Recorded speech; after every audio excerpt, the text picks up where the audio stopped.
este encuentro también vamos a contar que el Papa Francisco transmitió un mensaje con respecto a lo que pasa en la actualidad, ¿no? Esta idea de diputados visitando a represores en la cárcel de Ezeiza. Pero bueno, Ana, acá estamos. Ana María, me contabas acerca de tu Sí, madre, de Esther Balestrino de Cariaga, que también tiene que ver tanto con Madres de Plaza de Mayo, que había trabajado con el Papa, con Francisco. claro, ella, sí, sí, no sé hasta dónde se escuchó, pero contaba que ella fue jefa de él en un laboratorio de análisis industriales y él era jovencito, todavía, bueno, no se había volcado, estaba en ese momento pensando en en cómo definir su futuro en ese sentido. Y bueno, fueron muy cercanos, él cuenta que le enseñó, él dice que fue la mujer que le enseñó a pensar, y también dijo que de ella había aprendido, le dijo ahora a Anita, que de ella había aprendido su amplitud política, ¿no? Entre otras Mira. palabras afectuosas, sí, Mira. ¿Y pero qué sí, estaba una. haciendo Francisco ahí? O sea, tu mamá era jefa de laboratorio. Mi mamá era jefa en el laboratorio y él era un joven que hacía análisis, un joven, Mirá, digamos, que sí se había estudiado eso, estaba claro, estudiando, creo que en el colegio secundario tenía esa especialización y los llevaban, los mandaban a laboratorios qué y estaba bárbaro, haciendo ahí su práctica, sí, sí, sí. qué locura. Incluso, bueno, cuando yo estuve, esto es una casualidad, digamos, entre comillas, cuando yo estuve secuestrada 4 meses, embarazada de Anita cuando tenía 16 años y cuando me dejaron en libertad, que bueno, fui en mi casa, que no estaba mi familia, no sabía a quién llamar y llamé por teléfono a mi tía, madrina, que vivían ahí porque cuidaban el laboratorio y todavía me acuerdo el número 831645, era un laboratorio en la Escuela al 1100. Así Mirá. que sí, sí, sí, Y increíble, el primer increíble, la llamado que verdad. haces es ahí, claro, y me imagino la El primer llamado que desesperación. hago fue, sí, tremendo, porque yo pensé que, bueno, como eran esos tiempos, ¿no?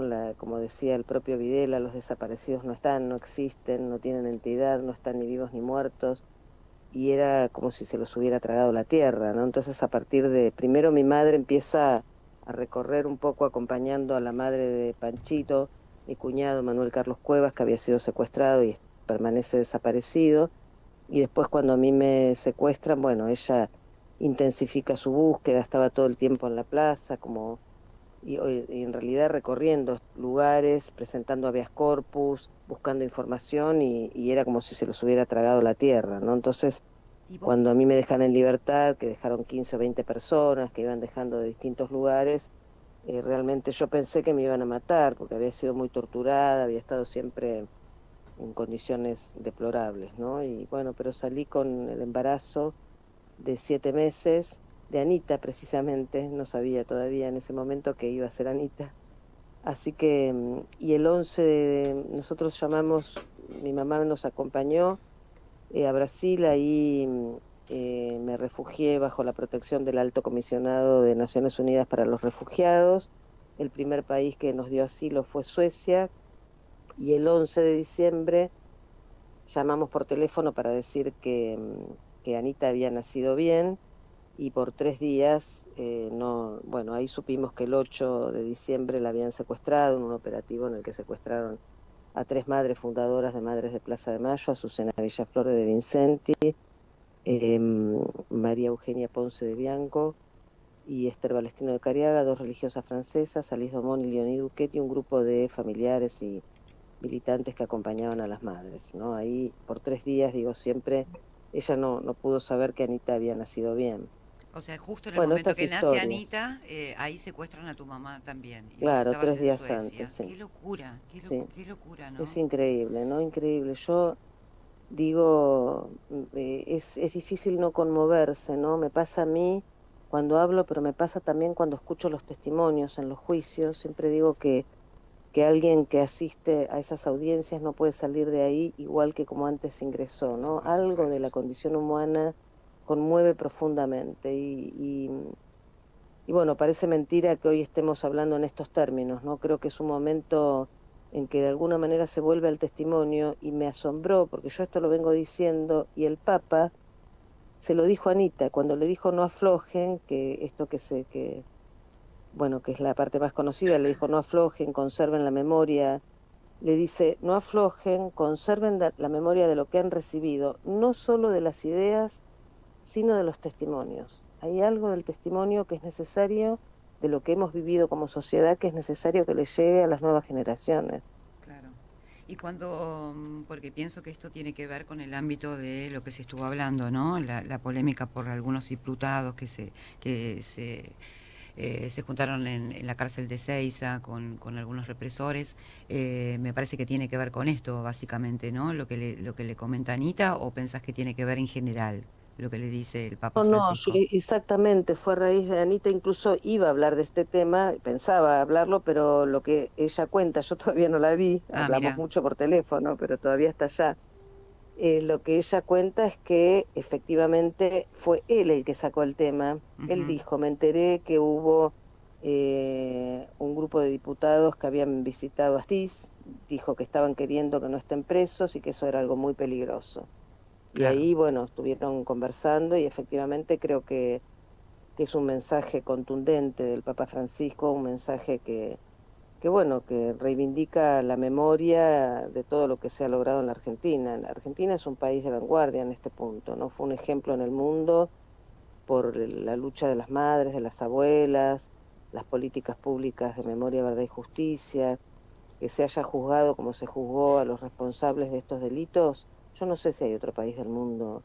Acá la justicia tuvo el estatuto de lo no negociable. Toda vez que se intentó de alguna manera consagrar la impunidad, hubo un rechazo muy grande de la sociedad, ¿no? Eso iba a Porque decirte, yo, de la porque sociedad me parece que hubo un gran rechazo y que sí, también tiene que ver la sociedad en todo esto. Digo, fue el reflejo sí, de una época lo que nos pasó, pero también el reflejo de una época fue que después salga a la luz la verdad, que haya testimonios, que nunca más, digo, también forma parte de nuestro ADN.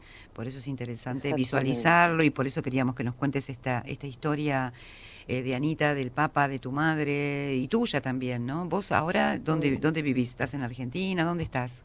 Yo vivo, ¿Volviste? sí, Sí, vivo ¿vivís en la acá? Argentina. Sí, soy doctora en psicología, soy docente universitaria y, y sí, esto que ustedes decían, que decías recién, que es la sociedad, los delitos de lesa humanidad, como su nombre lo indica, lesionan, ofenden la condición humana, lesionan la familia humana y entonces no conciernen solamente a quienes hemos vivido en forma directa esto, sino al conjunto de la Por sociedad. Es la supuesto. sociedad efectivamente la víctima. Por eso, cuando se hablaba en su momento de proceso de reorganización nacional, se requería esa reorganización de la sociedad. Yo estaba en los juicios, por ejemplo, se escucha las órdenes secretas y efectivamente iban diseñando ese otro a perseguir a partir de los distintos momentos. Y efectivamente, bueno, esta frase, no sé si ustedes se acuerdan, la frase de Ibérico Sanchán, primero vamos a perseguir, ¿no? Y a cada uno que se iba a perseguir y finalmente a los tímidos. Efect- Qué Fue algo locura. dirigido contra la sociedad y creo que bueno, que es muy importante el rechazo que ha habido a esto, ¿no? No es casual que si hay diputados que digan que no sabían, que siendo diputados de todas maneras, con la responsabilidad que tienen de representar a la sociedad, no pueden no saber lo que pasó durante la dictadura, ni saber quiénes son estas personas, ¿no? Pero digo que Claro, sí porque hay vamos a un contar que muchos intento, diputados que estuvieron en esta reunión, en este encuentro, después dijeron que no eran conscientes o que no sabían quiénes eran, ¿no? Cuando trascendieron las imágenes y trascendió la información. Lo último que te quiero preguntar, porque me quedó esta duda, vos decís que, bueno, cuando te liberan a vos, ¿esto fue aleatorio? ¿Liberaban a 15 a 20 personas de a poco y vos estabas embarazada? De 7 meses, de Anita, ¿era aleatorio? ¿Cómo fue que vos apareces en libertad? ¿Fue por un pedido? ¿Fue casual? ¿Cómo fue?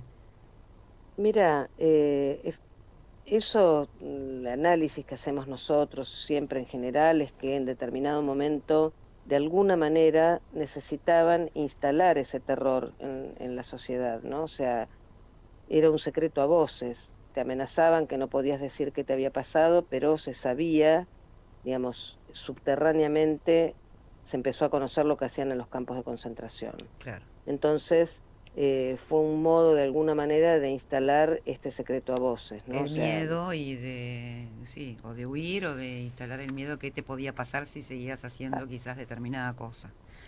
Muy bien, exactamente.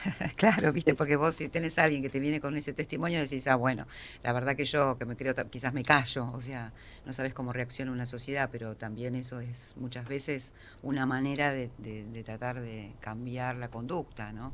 O desviar una De conducta instalar el terror, y instalar el exactamente, terror. sí, Bueno, un así beso es. enorme, gracias por este testimonio, saludos a Anita, vamos a hablar con ella cuando vuelva, entonces, ¿cuándo va a volver para Mm, Argentina o...? Vuelve este fin de Ah, semana, sí, bueno, sí, bueno, sí, bueno, vamos a vuelve, hablar, sí. mándale un abrazo. Muchas gracias, Ana, un Bueno, placer. gracias a ustedes, un abrazo. Hasta Chau, chau. luego.